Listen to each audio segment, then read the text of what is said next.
예수님은 제자를 선택하는 일을 아주 중요하게 여기셨습니다.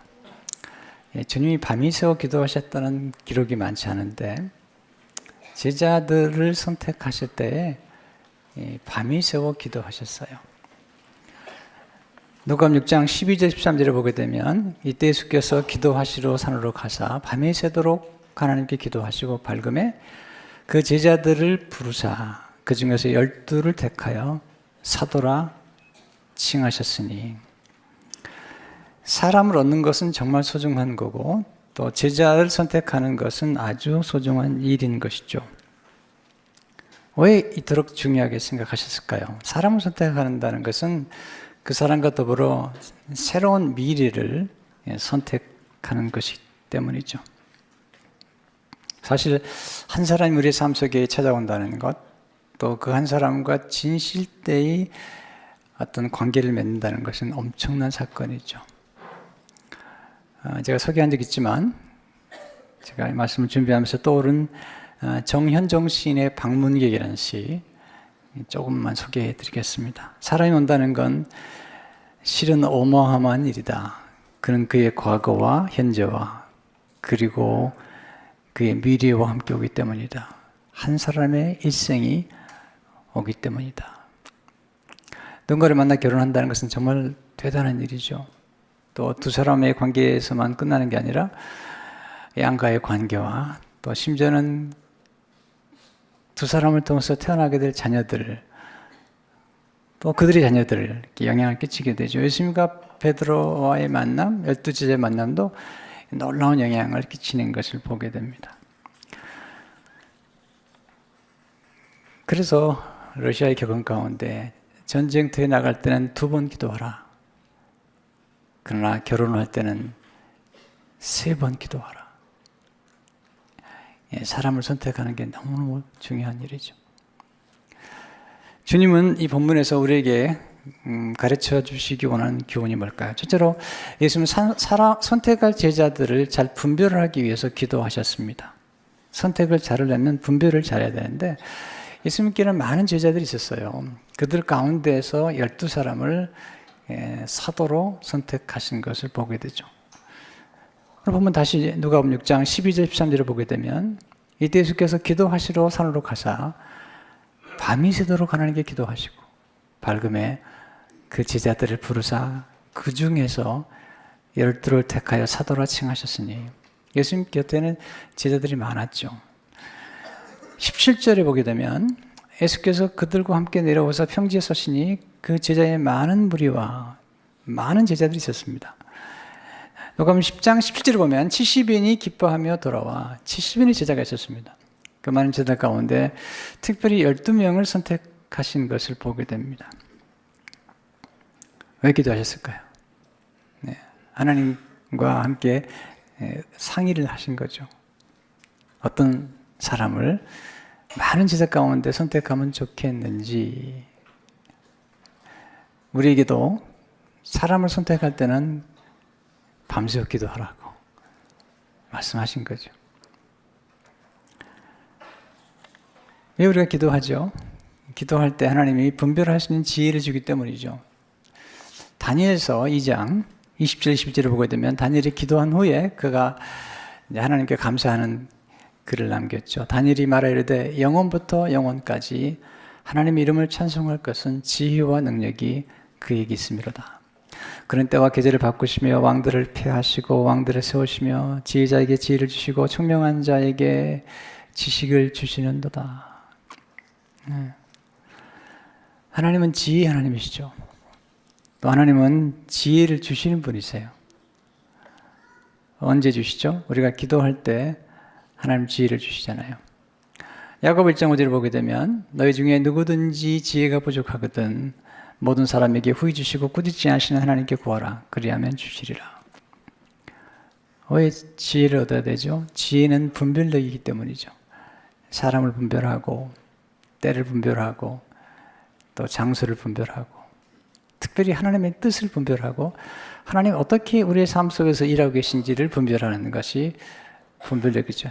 헤니 나우에는 분별력이라는 책에서 분별을 이렇게 정의하고 있습니다. 분별은 일상에서 하나님이 어떻게 일하시는지 아는 영적 통찰이자 경험 지식으로 영성 훈련을 통해 얻는다. 우리 기도하는 중에 하나님이 어떻게 일하시는지 분별하는 그런 통찰력을 의미하는 것이죠. 올바로 분별해야지 올바로 선택할 수가 있습니다.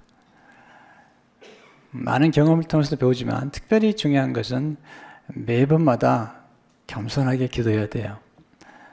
우리는 조금 어떤 경험이 있으면 자기의 명철을 의지하게 되는데 지혜로운 게 아니죠. 늘 물어봐야 돼요. 잠언 3장 5절 6절을 보면 너는 마음을 다하 여호와를 신뢰하고 내 명철을 의지하지 말라. 너는 범사에 그를 인정하라. 그리하면 내 길을 지도하시리라. 다윗을 왜 하나님 사랑하시죠? 늘 물어보는 거예요. 사울 왕이 죽었을 때 하나님께 여쭤보잖아요. 지금 제가 올라가리니까 지금 제가 왕이 되면 되겠습니까? 하나님 말씀하시죠. 올라가라.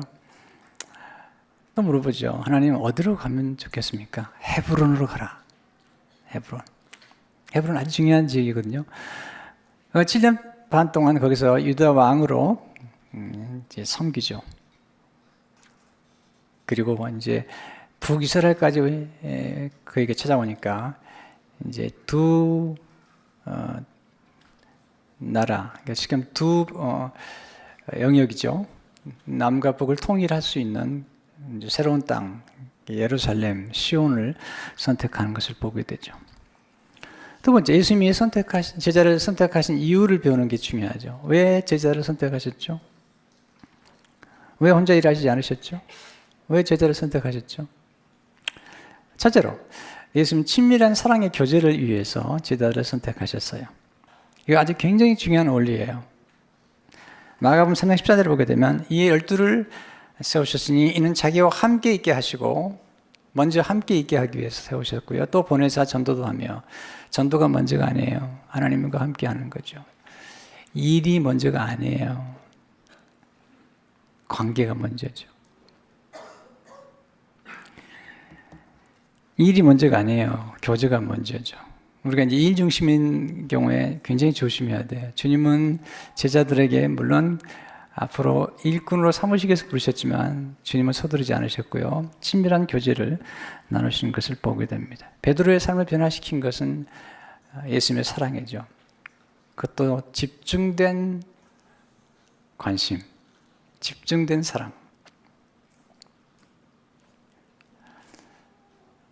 리고르 목사님이 이제 한번 그런 얘기 하시더라고요. 우리가 자녀들에게 또 우리가 주위 사람들에게 줄 수 있는 가장 좋은 선물이 뭘까? 세상에서 가장 중요한 선물이 뭘까? 네. 뭐 같아요? 돈 같아요? 네, 뭐 같으세요? 여러분 자녀들에게 줄 수 있는 가장 좋은 선물이 뭘 같아요? Focused attention. 예. 집중된 관심.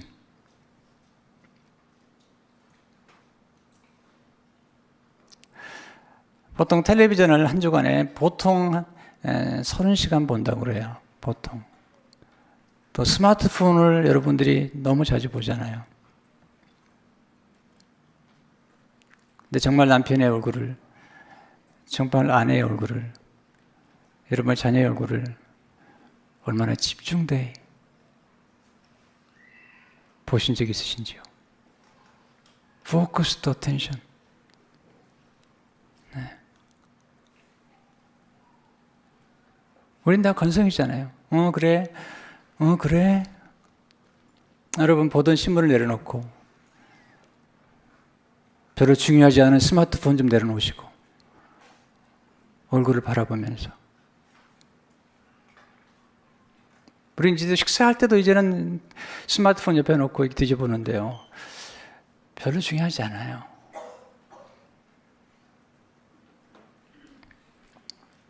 사람이 변화되는 건 사랑이지. 주님께서 제자들에게 말씀하시죠. 너희가 내 제자인 걸 아는 길은 내가 말을 잘하고 내가 뭐 대단한 성취를 해서 너희가 내 제자인 것을 사람들이 아는 게 아니다. 너희가 내 제자인 것을 아는 유일한 길은 사랑이다. 요한복음 13장 34절 35절에 보면 새 계명을 너에게 주노니 서로 사랑하라. 내가 너희를 사랑한 것 같이 너희도 서로 사랑하라. 너희가 서로 사랑하면 이로써 모든 사람이 너희가 내 제자인 줄 알리라. 여러분, 왜 세상 사람들이 요즘 교회를 보고 죄송하지만 그렇게 좋게 평가하지 않죠? 서로 사랑하지 않잖아요. 서로 싸우잖아요. 그것도 교회에서도 그러잖아요. 주님 이렇게 말씀하세요. 너희가 서로 사랑하면, 내가 큰 건물을 지으면, 내가 일을 잘하면, 내가 많은 성취를 하면이 아니고요. 너희가 서로 사랑하면. 근데 왜 우리가 사랑하지 못하죠? 왜 하나님 사랑하지 못하죠? 왜 우리 가족들을 사랑하지 못하죠? 이유는 간단하죠. 내가 하나님께 받은 사랑을 깨닫지 못했기 때문에. 내가 하나님이 얼마나 나를 사랑하시는가를 아직 충분히 경험하지 못할 뿐만 아니라, 깨닫지 못해서. 우리가 받지 않은 게 아니잖아요. 우리가 성령을 받으면, 하나님으로부터 온 영을 받으면 우리에게 하나님이 은혜로 주신 것들을 알 수 있잖아요. 하나님이 우리에게 은혜를 주신 것들을 알 수 있잖아요. 성령께서 오셔서 하시는 뭐냐면 우리가 없는 것을 알게 하는 게 아니에요. 이미 주신 것을 알게 하는 거죠. 우리가 왜 나이가 들어서 겨우 그때 가서, 또 결혼해서 아이를 낳은 다음에 그때 가서 왜 부모님의 사랑을 깨닫는 거죠? 부모님의 사랑은 이미 있었죠. 우리를 위해서 헌신했던 그 사랑은 이미 있었지만 나중에 가서 깨달은 거잖아요. 그게 뭐냐면 이미 내게 받았던 부모님의 사랑을 깨닫고 그때 가서 눈물을 흘리는 거잖아요. 마찬가지죠. 우리가 예수 그리스도의 놀라운 사랑을 미리 경험하고 깨닫는다면, 그 용서와 우리를 그렇게 존귀 여기신 그 사랑을 깨닫는다면, 아들을 아끼지 아니하시고 우리에게 내어주신 그 하나님 아버지의 사랑을 깨닫는다면, 그 다음에 사랑하는 건 어렵지 않아요.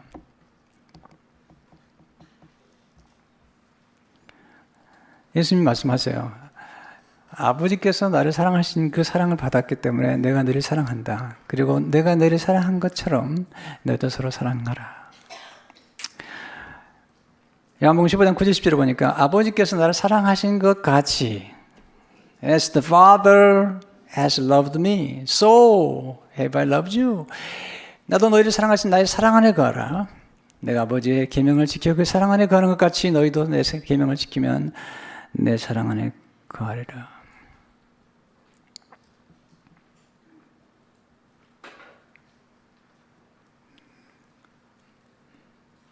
네, 뒤에 무디가 그랬나요? 한 번은 목사님이 설교를 준비하는데 아들이 찾아왔어요. 아들이 묻죠. 아들에게 묻죠. 뭐가 필요하니? 네. 그래, 괜찮아요, 아버지. 나갔어요.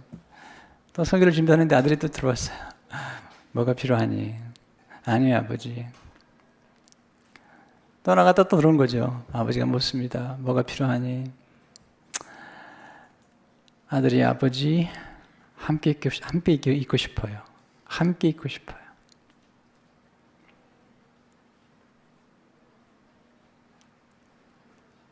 예수님은 우리들을 친구로 부르셨어요. 제자들을 친구로 부르셨어요.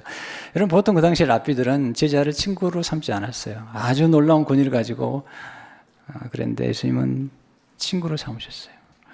요한복음 15장 13절에 15절을 보면, 사람이 친구를 위하여 자기의 목숨을 버리면 이보다 더 큰 사랑이 없나니 너희는 내가 명하는 대로 행하면 곧 나의 친구라. 이제부터는 너희를 종이라 하지 아니하리니 종은 주인이 하는 것을 알지 못함이라. 너희를 친구라 하였노니 내가 내 아버지께 들은 것을 다 너희에게 알게 하였습니다. 여러분, 친구 사는 비밀이 없어요.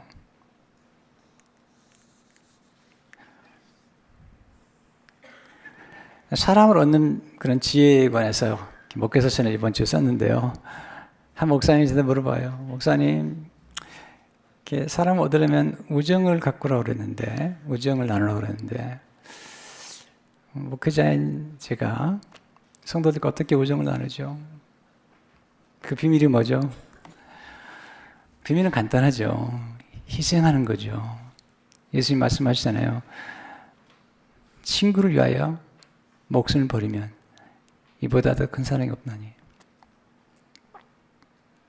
예수님이 우리에게 주신 가장 놀라운 선물은 예수님 자신이잖아요. 제자들을 선택하신 까닭은 제자들에게 어떤 이론을 전수하기 전에 예수님 자신을 주시기 위한 거죠. 놀라운 스토리잖아요.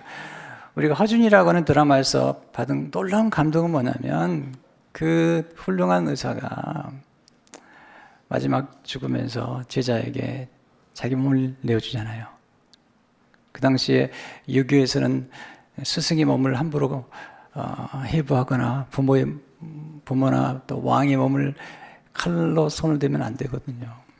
근데 앞으로 많은 환자를 잘 고치도록 자기 몸을 해부용으로 내어주잖아요.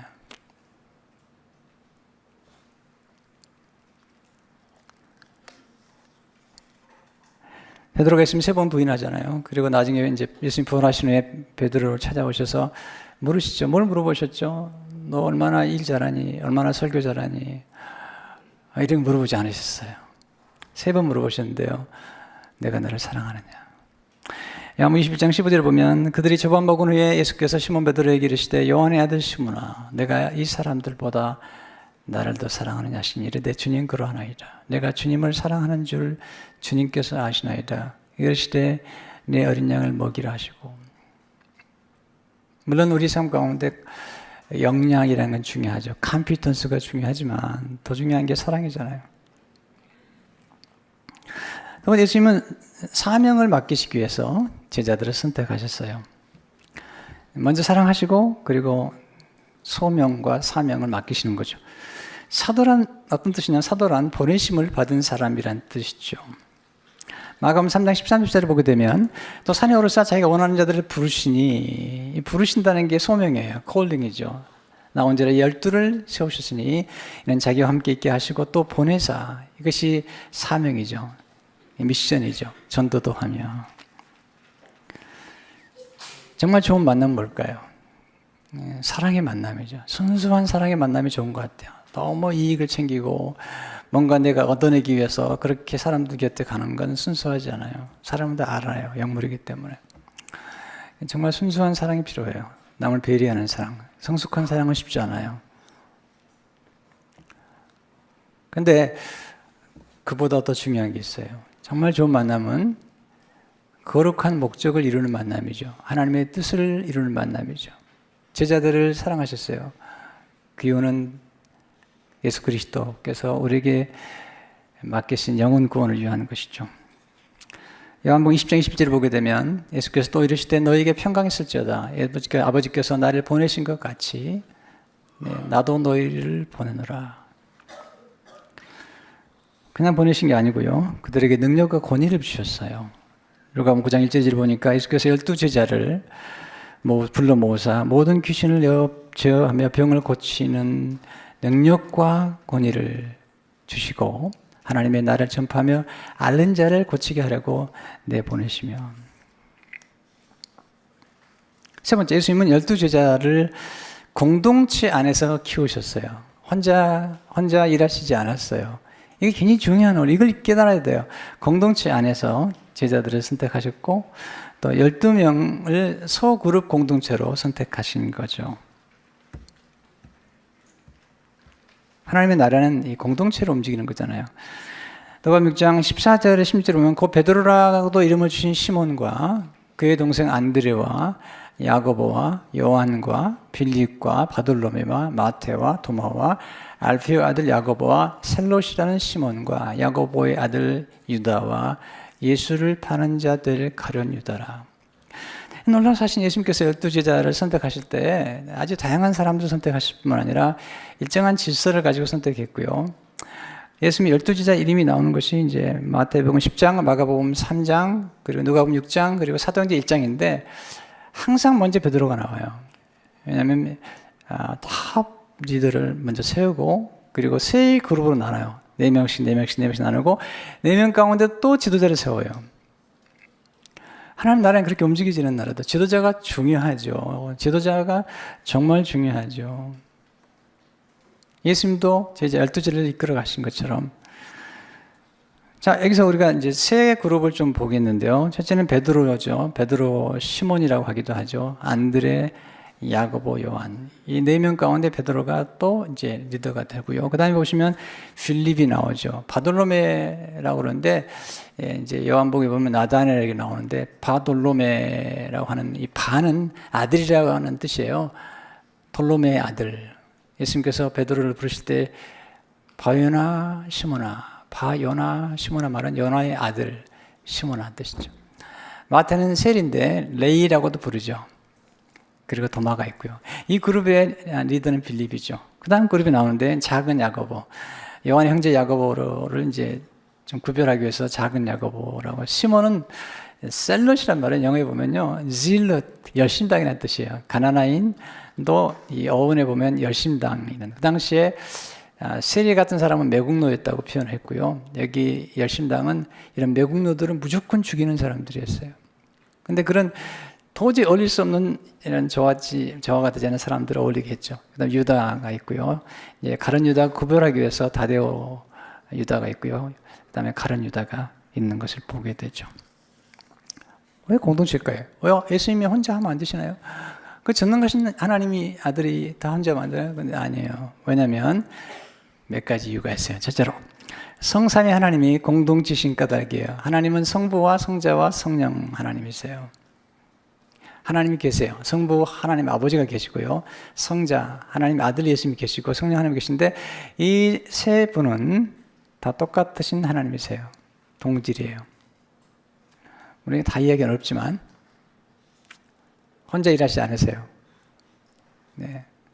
그래서 우리의 형상을 따라 우리가 산을 만들고 또 누가 우리를 위하여 갈고 이 복수시잖아요.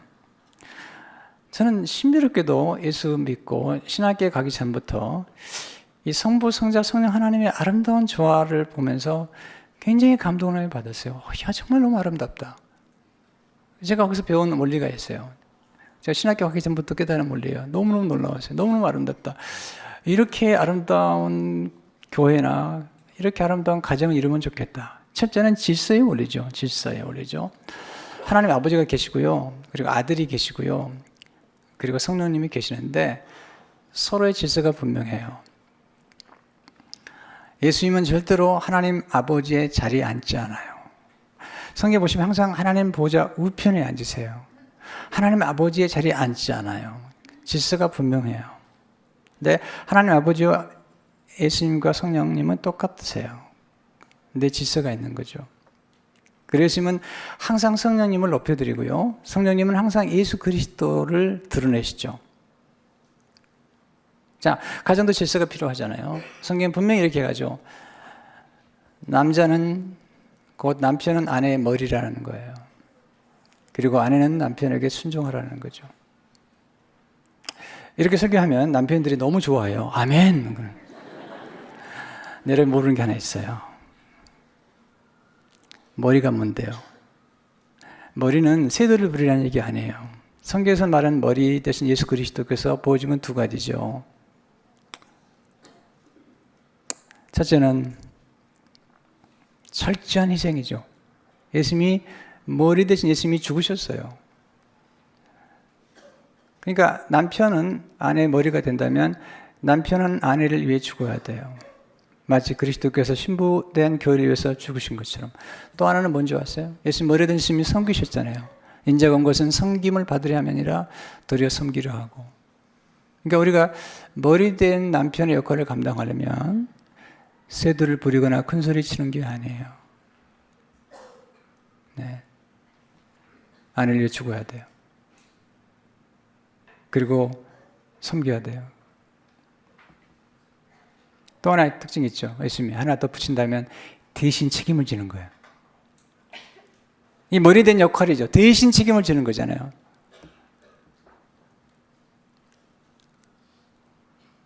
여러분 남편과 아내가 하나예요. 같아. 그리스도 예수 안에서 남자나 여자나 똑같아요. 하나예요.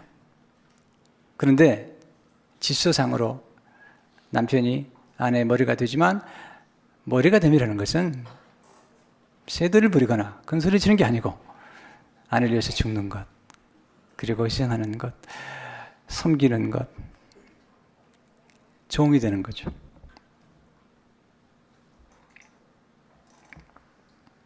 두 번째는 존중의 원리죠. 저는 이게 너무 아름다웠어요. 성부 하나님과 성자 예수님과 성령 하나님 얼마나 서로를 존귀 여기는지 몰라요. 여러분, 사람을 얻는 비결이 뭔지 아세요? 존중이에요. 여러분, 다른 사람을 존중하지 못하는 사람의 특징이 뭐냐면 자기를 존중하지 못해요. 자기를 귀히 여기거나 자기 가족을 귀히 여겨본 사람은, 그리고 하나님 앞에서 하나님이 나를 얼마나 존귀히 여기고 계시다는 사실을 깨닫은 사람은 절대로 다른 사람에게 함부로 하지 못해요. 자, 이 원리를 깨달으셔야 되는 게 뭐냐면, 우리가 하나님의 은혜와 하나님이 내게 베푸신, 하나님이 나를 바라보시는 그 안목이 없이는 공동체 생활하거나 가정에서 생활하기 어렵잖아요. 세 번째는 친밀한 사랑의 원리죠. 세 분이 너무 친밀하시잖아요. 네, 비밀이 없잖아요. 또 경쟁이나 시기도 없잖아요. 질투도 없잖아요. 네 번째는 동역과 협력의 원리죠. 창조나 그리고 구속의 사역이나 늘 함께 하시는 거잖아요. 두 번째, 예수님은 제자들이 공동체 안에서 사랑하는 법을 배우기를 원하셨어요. 하나님 사랑이세요. 이건 놀라운 거예요. God is love. 하나님이요, 이렇게 자기를 표현한 게 없어요. God is love. 하나님은 사랑이세요. 그리고 제자들을 선택하신 가장 중요한 이유는 그 공동체 안에서 사랑하는 법을 배우는 거예요. 근데 문제는 뭐냐면 이 공동체가 다양하다는 뿐만 아니라 공동체 안에 12명의 공동체 안에 사랑하기 어려운 사람들을 모아놨다는 거예요. 왜냐하면 사랑할 수 없는 사람들, 우리가 볼 때는 코드가 안 맞고 마음에 안 드는 사람들, 이런 사람들을 모아놓고 예수님께서 사랑하는 법을 배우라는 거예요. 여러분, 사랑할 수 있는 만 사랑하고, 그런 사람만 골라서 사랑하고, 그런 사람들끼리만 일하고, 우리나라 사람은 그러잖아요. 내 편이면 다 괜찮아요. 다 옳대요. 여러분, 그건 사랑이 아니죠. 여러분, 사랑은 진리와 함께 기뻐하는 거예요. 진실과 함께 기뻐하는 거예요. 내가 아무리 좋아해도 상대방이 잘못됐으면 그건 잘못된 거라고 말할 수 있어야지 진짜 사랑인 거죠. 내가 마음에 안 들어도 옳은 걸 옳다고 말할 수 있어야지. 이게 분별이죠. 교회는 그런 곳이에요. 뭐 세상처럼 멋있는 사람들이 모이는 곳이 아니에요. 네, 정말 세상에 볼 때는 부족하지만 그분들이 와서 존귀 여김을 받는 것이고, 또 세상에서 굉장히 멋있어 보이는 분들이 와가지고 정말 종처럼 섬기는 것. 군목 한 분이 그런 얘기 하시더라고요. 군성교가 놀라운 풍이 있을 때, 그때 부대장이 장군인데 주일이면 와서 병사들에게 격려를 하고, 그리고 주보를 나눠드리고 존댓말을 하는 거예요. 이게 인카네이션이에요. 이게 공동체예요. 명령할 수밖에 없는 그런 군대적 상황이 아니면 예배드리는 곳에는, 예배하는 곳에는 계급이 필요 없다는 거예요. 오히려 계급을 가진 부대장이 겸손히 섬기는 것, 이게 아름다운 공동체의 모습이잖아요. 저는 군대 생활할 때 너무너무 놀라운 경험을 많이 하고 행복한 경험을 많이 했어요. 좋은 장교들을 만났어요. 또 특별히 병사들이 이제 뭐 1년에 한 번씩은 이제 이렇게 큰 모임을 가졌는데, 그때 장교님들의 아내들이 모여서 병사들을 위해서 음식을 다 해주셨어요. 이게 교회예요. 이게 하나님의 나라잖아요.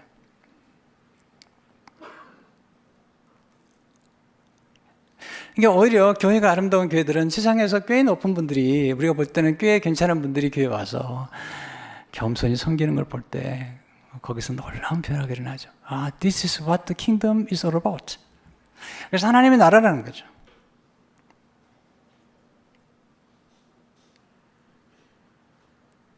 니고레 목사님이 쓴 더불어 삶에 보면 이렇게 기록하고 있습니다. 사랑 혼자 할 수 없다.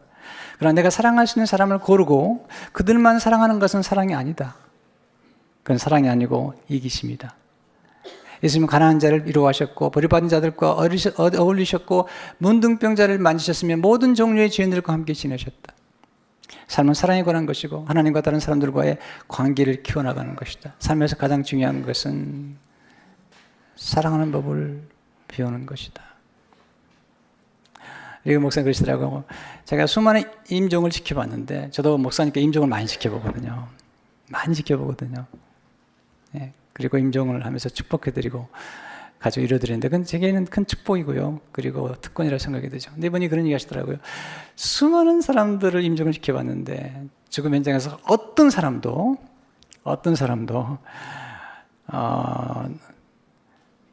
내가 옛날에 받은 메달 좀 가져오라고,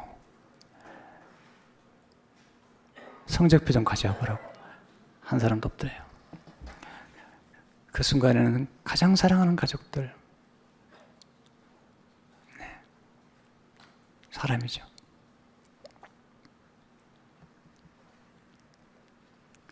열주제 가운데 가룟 유다가 있다는 게 아주 흥미롭지 않으세요?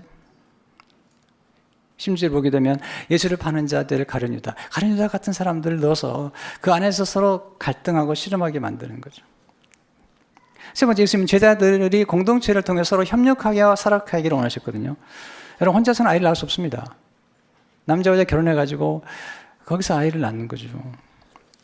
열매도 마찬가지죠. 친밀한 교제 속에서 열매를 맺고, 친밀한 교제는 서로 사랑하고 존경하면서 열매를 맺는 거잖아요. 혼자서 어떤 일도 이루지 못합니다. 전도사전 9절 12절 보면 두 사람이 한 사람보다 나으면 그들이 수고함으로 좋은 상을 얻을 것입니다. 혹시 그들이 넘어지면 하나가 그 동물을 붙들어 일으켜지마 홀로에서 넘어지고 붙들어 일으킬 자가 없는 자에게는 화가 있으리라.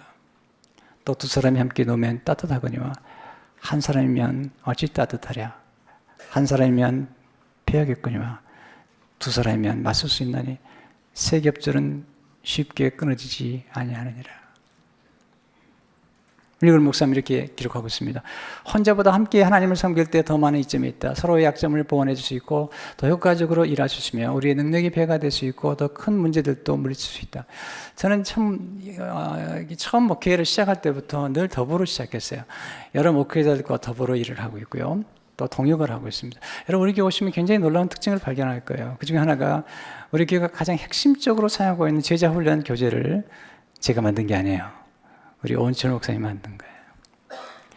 우리 오은철 목사님 만나보니까 내비게이터 수련을 받은 분이고요. 실력이 아주 좋으세요. 그래서 제가 몇 개월을 배웠어요. 매주 만나서 어떻게 교훈을 만드시나요? 어떻게 속으로 인도하시나요? 어떻게 질문하시나요? 그래 부탁했죠. 우리 교회를 위해서 교환을 만들어달라. 동역하는 거죠. 담임 목사가 다 하는 거 아니에요. 혼자 다 할 수 있나요? No, 아니에요. 저는 아주 젊은 나이부터 늘 동역했고요. 우리 장로님들에게도 많이 장로님 동역하잖아요. 저는 자주 물어보거든요. 장로님 어떻게 생각하세요? 네. 어떻게 하면 좋죠? 또 이명 목사님은 아주 탁월한 리더십을 가질 뿐만 아니라 리더십에 관해서는 정말로 탁월한 공부를 하신 분이에요. 바비 클린턴 교수님은 세계적인 리더십의 학자예요. 얼마 돌아갔지만 그분 아래서 한국 사람으로는 1호 박사를 받은 분이세요. 그분은 신학교에서 리더십을 강의하고 또 선교지에서 많은 리더를 키워낸 분이세요. 나는 열매를 봤어요. 근데 우리는요, 가까이 있는 지도자들이 소중한 걸 몰라요. 저는 우리 교회에서 제가 한번 그런 기회가 되면 우리 임 목사님을 통해서 리더십 클래스를 만들 계획이에요. 제가 로고스교에서 목회할 때 임형 목사님이 저한테 왔어요. 저를 좀 멘토해 주세요. 그래서 안에 부족한데 도와주세요. 그래서 몇 개월 동안 같이 제가 교제를 했어요. 그리고 제가 임 목사님을 멘토링하기 시작했어요. 근데 교회가 많이 부흥했어요. 어느 날 제가 임 목사님에게 이렇게 얘기했어요. 목사님, 저 좀 도와주세요. 목사님은 리더십을 전공한 분이잖아요. 제가 이 시점에서 어떻게 하면 좋겠어요? 그때 제가 너무너무 놀라운 조언을 해주셨어요. 그 조언이 제 삶을 또 한 번 바꿔놨어요. 목사님, 하나님께서 목사님께 주신 가장 궁극적인 사명이 뭐라고 생각하세요? 저는 이상하게도 어릴 때부터 이 목사님들을 섬기는 목회자, 또 선교사님들을 섬기는 목회자, 또 교회 안에서 리더십들을 이렇게 세우는 목회자로 부름받았다는 거룩한 부담감이 있었어요. 또 저희 어머니 그런 기도를 하셨어요. 네. 그런 얘기를 나눴어요. 나한테 이런 부담이. 그랬더니 저한테 그런 얘기를 했었어요. 아주 놀라운 조언인데요. 앞으로 목사님 섬기는 교회들이 목사님이 주신 그 목회자를 세우고 선교사님들을 세우고 신학생들을 섬기고 이런 일을 잘 한다면, 또 평신도 지도자들을 잘 섬기는 일을 한다면 목사님과 교회와 성도들이 복을 받을 겁니다. 그럼 만약에 그걸 하지 않는다면 사역은 플로리시, 드라이브 하지 못할 겁니다. 그래서 로고스 교회부터 이제 섬기는 교회와 지금도 그런 일을 하고 있는 거죠. 근데 놀라운 축복을 주셨어요. 그런 과정을 통해서.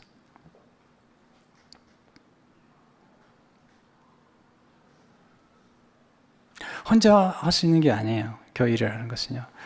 협력하고 협업하는 거죠. 가정도 마찬가지죠.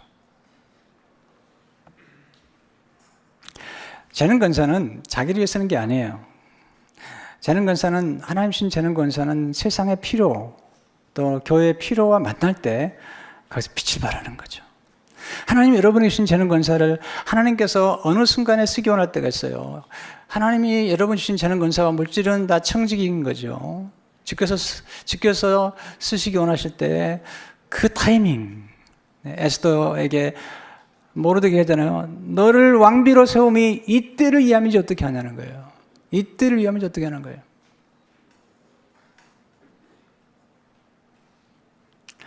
우리 어리석은 뭐냐면 우리는 항상 멀리 있는 사람만 귀중하게 생각하고요. 가까이 있는 사람들이 귀중히 못하는데 그러면 안 되죠. 내 곁에 있는 가족이 얼마나 소중한지 우리는 기억할 필요가 있는 거죠. 예수님 공동체를 통해 우리를 성장시키시고 회복시키죠. 성장을 시키는 게 아니라 회복시키는데요. 하자는요, 베드로가 예수님 3번 부인하잖아요.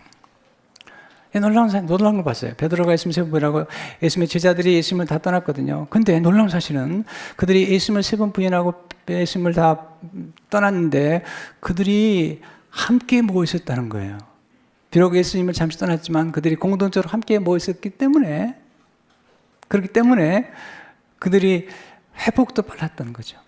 예수님 부활하신 다음에 뭐라고 말씀하시죠? 마가복음 16장 11절에 보면 가서 그의 제자들과 베드로에게 이르기를 예수께서 너희보다 먼저 갈릴리로 가시나니 전에 너희에게 말씀하신 대로 너희가 거기서 배우리라 하라 하는지라. 제자들과 베드로에게, 그들은 예수님을 잠시 배신했지만 그들이 공동체 안에 모여 있었다는 거죠. 여러분, 교회를 떠나면 안 돼요. 힘들어도 교회에 있어야 돼요. 힘들어도 하나님 곁에 있어야 돼요. 왜 하나님이 야곱을 사랑하시죠? 야곱 실수 많이 했는데 실수할 때마다 머리를 디밀죠. 하나님 사랑해요. 저 잘못했어요. 사랑해요. 다윗? 네. 죄졌잖아요. 아시잖아요. 다윗은 그래도 하나님 앞에 늘 머물러요. 에베의 자리에 머물러요. 에베의 자리에 머물고 그 하나님 앞에 머물죠. 하나님을 사랑하는 거죠. 여러분들이 어렵고 힘들 때가 많잖아요. 그래도 하나님 일은 계속해야 되고 회복하는 자리에 있으려면 여러분 교회 안에, 공동체 안에 머물러 있는 게 중요하잖아요. 하나님은 자기 아들을 아끼지 아니하고 내주셨다니까요. 로마서 8장 32절에 보면 자기 아들을 아끼지 아니하시고 우리 모든 사람 위하여 주니까 어찌 그 아들과 함께 모든 것을 우리에게 주지 않겠냐. 우리가 하나님을 생각하면요, 더 바랄 게 없어요. 그리고 우리는 하나님께서 맡기신 일을 계속해야 되잖아요. 인생에서 가장 중요한 게 뭘까요?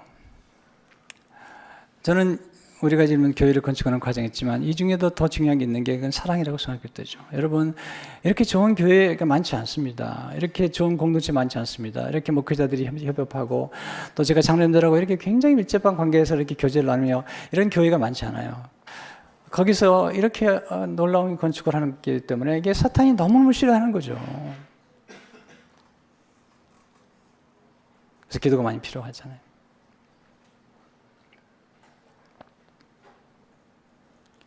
우리는 공동체 안에서 부름받았다는 걸 잊지 마셔야 돼요. 그래서 우리는 더불어 살아가는 공동체고, 그리고 갈등과 문제와 어려움들을 극복해 나가면서 거기서 성장하는 거잖아요. 여러분, 겸손한 성품을 배울 수 있는 길이 뭘까요? 알려드릴까? 하나님이요, 교만한 사람 붙여줍니다. 네. 기도 조심하세요. 그렇게 함으로 우리가 성장하는 거예요. 성도 여러분, 하나님이 우리를 사랑하신 걸 기억하셔야 돼요. 우리가 사람들을 사랑하려고 몸부림쳐서 되는 게 아니고 하나님의 충분한 사랑에 우리가 샤워를 하고 깨달으면, 그리고 성령에 의해서 하나님의 사랑이 부음받으면 제자들이 성령 받은 다음에 놀라운 변화가 일어난 것처럼 우리도 그런 삶을 살 수가 있는 거죠. 저는 우리 교회가 완벽하지 않지만 아름다운 사랑의 공동체로 세워져 가고 있다고 믿어요. 여러분, 이 그리스도의 놀라운 은혜를 따라가면서 승리하는 여러분 되시길 주의 이름으로 축원합니다. 하나님 아버지, 오늘 우리 삶 가운데 우리를 찾아오신 놀라운 주님을 늘 묵상하며 주님 걸어가신 그 귀한 길을 따라가도록, 그리고 우리가 서로 사랑하되 목적 있는 친밀한 교제, 그리함으로 주님의 뜻을 이루도록 역사해 주옵소서. 예수님 이름으로 기도합니다.